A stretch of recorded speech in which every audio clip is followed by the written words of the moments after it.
जिस तरह तुम वीडियोस देखते हो बेटा, सब्सक्राइब क्यों नहीं करते? इस बार जरूर करना, बहुत पुण्य मिले। Hello class 10th NIOS students. तो दोस्तों कैसे आप लोग? दोस्तों इस समय हम लोग होम साइंस कर रहे हैं और होम साइंस के मैंने पहले बहुत सारे क्वेश्चन पेपर करा रखे और उसके बाद मैंने आपको कहा था कि पूरा सिलेबस लेकर आऊँगा मैं और उसी पर हम काम कर रहे हैं। ठीक है, तो अभी हम फर्स्ट चैप्टर कर रहे थे और फर्स्ट चैप्टर के हम ऑलरेडी 2 लेक्चर देख चुके हैं। अगर आपने प्रीवियस वीडियोज़ नहीं देखी तो जाकर पहले वो देख लीजिएगा। इसके अलावा अगर आप चैनल पर नए हैं और अक्टूबर सेशन की तैयारी कर रहे हैं तो आप लोग चैनल को सब्सक्राइब कर लीजिएगा और अपने दोस्तों को ज़्यादा से ज़्यादा शेयर कीजिएगा। ठीक है, समझ में आ गया।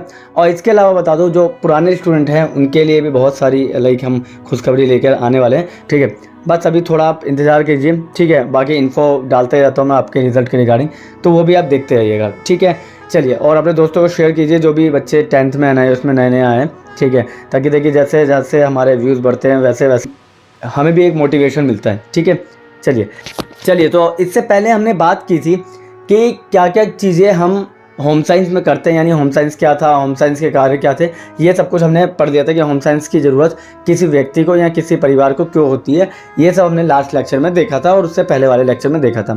चलिए, सो अब हम करने जा रहे हैं गृह विज्ञान में रोजगार के अवसर। देखिए, रोजगार के जब मैं अवसर की बात करता हूँ तो आपको बहुत सारी चीज़ें देखने को मिलेगी, मगर सबसे ज़्यादा देखने को मिलती है वो है किसी बेकरी, बुटीक या डे केयर सेंटर के अंदर काम करते हुए लोग। ठीक है, अब इसमें हम 2 शब्दों को बार बार हम देखेंगे। पहला तो देखेंगे स्वरोजगार और दूसरा देखेंगे उद्यमी। देखिए, स्वरोजगार और उद्यमी में डिफरेंस सुनिएगा। पहले तो स्वरोजगार मतलब होता है जो खुद का रोजगार करता है। ठीक है, समझ में आ गया। जैसे फॉर एग्जाम्पल आप खुद का डे केयर सेंटर चलाते हैं, बुटीक चलाते हैं। ठीक है, तो आप स्वरोजगार कर रहे हैं। ठीक है, इसके अलावा वेतनभोगी कर्मचारी जो होते हैं, जो आप किसी के अंडर में जाके जॉब कर रहे हैं, उन्हें कहते हैं वेतनभोगी कर्मचारी। ठीक है, इसके अलावा आप उद्यमी कहलाते हैं जब आप लघु उद्योग करते हैं। लघु उद्योग बोले तो छोटा उद्योग जो 2 करोड़ से कम की होती है, उससे ज़्यादा होगा तो आप विस्तृत बड़े उद्योगों में नाम आ जाएगा आपका। ठीक है, समझ में आ गया। तो लघु उद्योग और इसके अलावा स्वरोजगार, और इसके अलावा आप लोग अगर कर्मचारी हैं तो आपको क्या कहलाया जाएगा? वेतनभोगी कर्मचारी कहा जाएगा। ठीक है, समझ में आ गया। चलिए, तो इसके बेस पे हम कुछ चीज़ें नीचे देखते हैं, जैसे वेतन रोजगार के अवसर। देखिए, वेतन रोजगार के अवसर की बात करूं तो उपभोक्ता संगठन या सभा का कर्मचारी होगा तो आपको रोजाना पैसा मिलेगा, यानी वेतन मिलेगा हर महीने। ठीक है, उपभोक्ताओं के अधिकारों के सलाहकार के रूप में आप जा सकते हैं। ठीक है, इसके अलावा आप उपभोक्ता सामग्री व सेवाओं के विक्रय प्रतिनिधियों के रूप में भी देख सकते हैं खुद को। बचत व निवेश योजनाओं के बारे में बता सकते हैं, बचत निवेश योजनाओं के कर्मचारी के रूप में। ये सारी की सारी वो चीज़ें हैं जो आप होम साइंस पढ़कर आगे इन फ्यूचर अपनी ज़िंदगी के स्कोप बना सकते हैं, यानी कि अपनी ज़िंदगी में आगे जाके इन काम को करके भी आप रोज़गार कमा सकते हैं। क्लियर? तो आप ये खुद सेल्फ स्टडी में देख लीजिएगा, वेतन रोजगार के अवसर। और इसके अलावा आप देख सकते हैं, देखिए, ड्राई क्लीनिंग की दुकान में आप कर्मचारी के रूप में कर सकते हैं काम।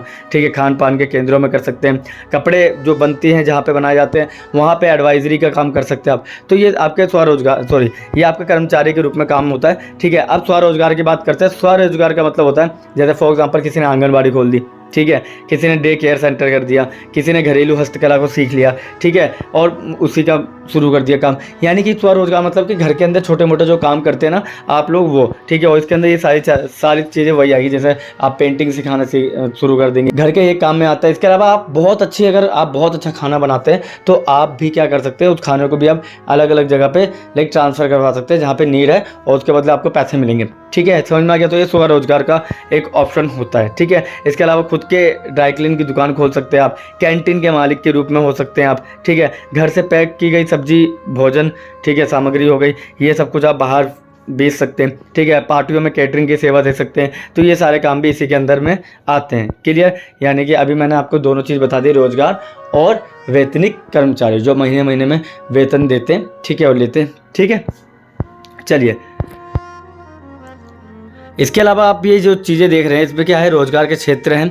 इसके अलावा उच्चतर माध्यमिक के बाद रोजगार के अवसर कौन कौन से हो सकते हैं, आगे की पढ़ाई के कौन कौन से अवसर हो सकते हैं, आप स्नातकोत्तर यानी कि आप जब ग्रेजुएशन करेंगे तो क्या क्या चीज़ें आप इनमें से कर सकते हैं, वो सब कुछ है। ठीक है, जैसे अगर आपको आहार और पोषण में ज़्यादा रुचि है, ठीक है, तो आप अभी तो प्रयोगशाला वगैरह में काम कर सकते हैं, ठीक है, मतलब सीख सकते हैं। ठीक है, उसके बाद आगे की पढ़ाई के अंदर पॉलिटेक्निक कर सकते हैं, वहाँ से डिप्लोमा लेकर फिर आप स्नातकोत्तर में भी आगे जाके आहार टेक्नीशियन होता है, पथ टेक्नीशियन होता है, बहुत सारे टेक्नीशियन का काम होता है, वो सारा आप सीख सकते हैं। ठीक है, तो ये सारे जो चीज़ें हैं ना, ये सारी की सारी चीज़ें ये आप खुद पढ़ लीजिएगा। इसके अंदर उच्चतर माध्यमिक विद्यालय में क्या क्या सिखाया जाएगा, उसके बाद आपको आगे की पढ़ाई में क्या क्या सिखाया जाएगा, और आप ग्रेजुएशन में किस तरह की चीज़ें कर सकते हैं, वो आपको पता लगाना है, यानी बताना है एक तरह से।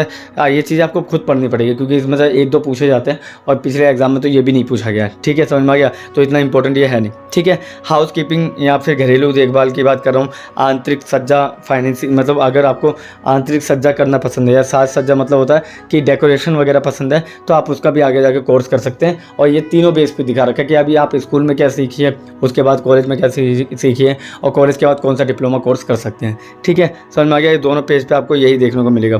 क्लियर, समझ में आ गया। देखिए इसके अंदर ये परिवार व मानव, ठीक है, उपभोक्ता सेवाएं, बाल विकास व शिक्षा, फैशन डिजाइनिंग, ये सब कुछ आपको देखने को मिलेगा। क्लियर, समझ में आ गया। चलिए आगे देखते हैं। अब यहाँ पे चैप्टर आपका ख़त्म हो गया ये वाला, और अब इस चैप्टर में हम ये देखेंगे कि हमने चैप्टर से क्या सीखा। सबसे पहले मैंने आप लोगों को चैप्टर में बताया था गृह विज्ञान क्या है। ठीक है, मैंने गृह विज्ञान की आपको डेफिनेशन दी थी प्रॉपर। ठीक है, अगर आपको याद है तो आप कमेंट बॉक्स में बताइए कि गृह विज्ञान किससे कहते हैं, जो लोग वीडियो देख रहे हैं वो। ठीक है, मगर मैंने एक फीचर बताया था कि गृह विज्ञान आपको एक कौशल सिखाता है, यानी कि आपकी स्किल बढ़ाने में हेल्प करता है, स्किलफुल बनाता है आपको। ठीक है, जैसे जीने के लिए और अपने जीविका पोर्जन जो है इसको बोलते हैं, जो भी आपको अर्निंग करनी है लाइफ में, सर्वाइवल के लिए आपको इसकी ज़रूरत पड़ती है। ठीक है, होम साइंस की ज़रूरत पड़ती है सर्वाइवल के लिए। ठीक है, समझ में आ गया, यानी कि आपको पैसा कमाना ना, तो पैसा कमाने के लिए भी आपको होम साइंस की ज़रूरत पड़ेगी, और जीने के लिए भी आपको होम साइंस की ज़रूरत पड़ेगी। कैसे जियोगे? वेतन द्वारा, यानी आपको पैसे मिलेंगे सैलरी के रूप में। ठीक है, स्वरोजगार यानी खुद का रोजगार घर में कर सकते हो, या लघु उद्यमिता, ठीक है, यानी कि छोटा मोटा बिजनेस फैक्ट्री वगैरह डाल सकते हो। क्लियर, समझ में आ गया।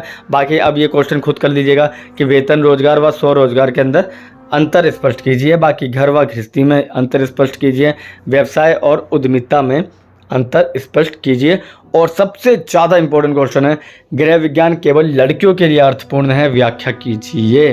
ठीक है, समझ में आ गया। तो ये सारे क्वेश्चन आंसर खुद कर लेना, बाकी इसके अंदर आंसर भी है, आप ये भी नीचे देख लीजिएगा। ठीक है, तो आज हम यहीं तक रखेंगे। ठीक है, नेक्स्ट चैप्टर नेक्स्ट वीडियो में। तब तक के लिए अगर नए हैं तो चैनल को सब्सक्राइब कीजिएगा, दोस्तों को शेयर कीजिएगा। मिलते हैं किसी और वीडियो में, तब तक के लिए थैंक यू, धन्यवाद।